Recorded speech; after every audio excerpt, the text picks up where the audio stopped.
doing well. In this section of our video, we will be deriving the concept or the relation of Coulomb law with the help of Gauss theorem.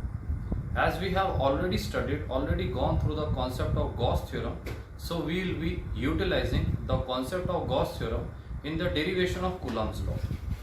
As we all know that Coulomb's law states that the force of interaction between any two charges, if you have two charges, both can be similar or both can be dissimilar, the force of interaction between two charges is directly proportional to the product of the charges and inversely proportional to the square of the distance between them.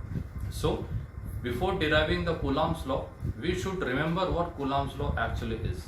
And in order we are deriving a Coulomb law, we should know the basic concept and the basic knowledge of Gauss theorem. So, going through the concept, which is actually again for class 12 NCERT chapter number 2. Let's start for this concept, the deduction of Coulomb's law from Gauss theorem. Before deriving this concept, consider a sphere. Let us consider a sphere. Let center of sphere is O, having a radius r. Now let us suppose a positive point charge plus q is placed at the center of the sphere.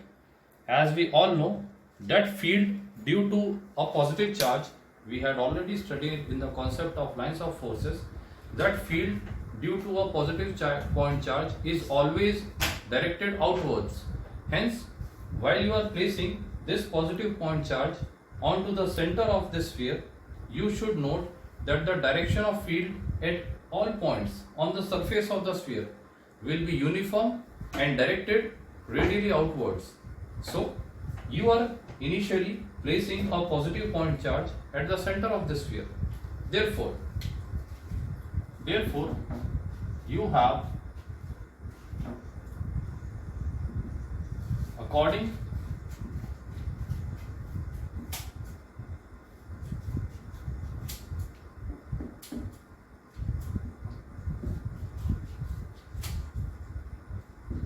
to Gauss theorem, integral of E dot ds over a closed surface is equals to q upon epsilon 0. Let this be equation number 1. So, we have a particular element ds here. Now, considering an element ds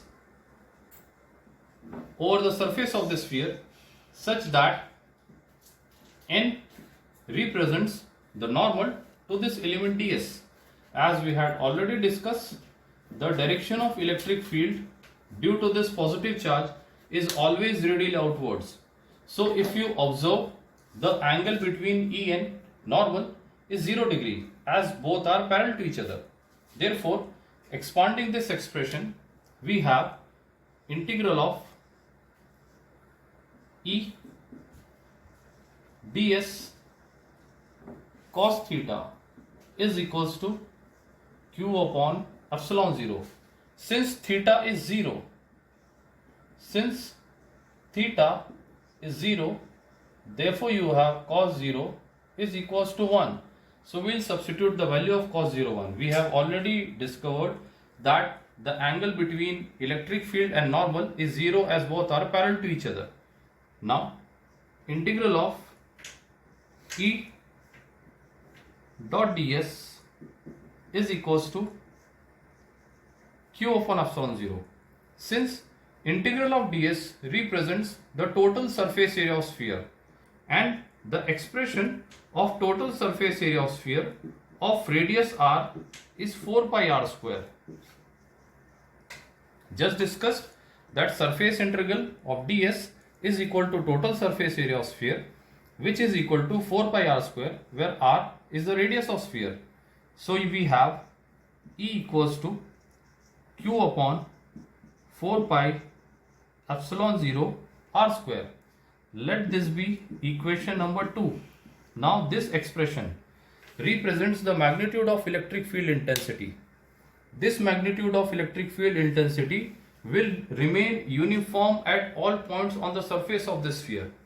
As we have already discussed that the magnitude of field due to this positive point charge will be uniform at all points on the surface of the sphere and will be radiated outwards. Here is the expression E equals to Q upon 4 pi epsilon 0, which is the magnitude of field due to this positive point charge. Now, if you place a test charge, let us suppose you are placing a test charge Q naught onto the surface of the sphere. Therefore, this Q naught is experiencing a force due to this positive point charge. Therefore, magnitude of force experienced by test charge Q naught, F equals to Q naught into E. F equals to Q naught, substituting the value of Q, E as Q upon 4 pi epsilon 0 r square. Therefore, the expression becomes 1 upon 4 pi epsilon 0 Q into Q naught by r square, which is an expression of Coulomb's law. As I have already stated the expression, the definition of Coulomb's law, which says the force of interaction is directly proportional to the product of two charges and inversely proportional to the square of the distance between them, which was the required result to be proved. Hence, we have derived the concept of Coulomb law using Gauss theorem. I hope you have understood this topic well. Thank you.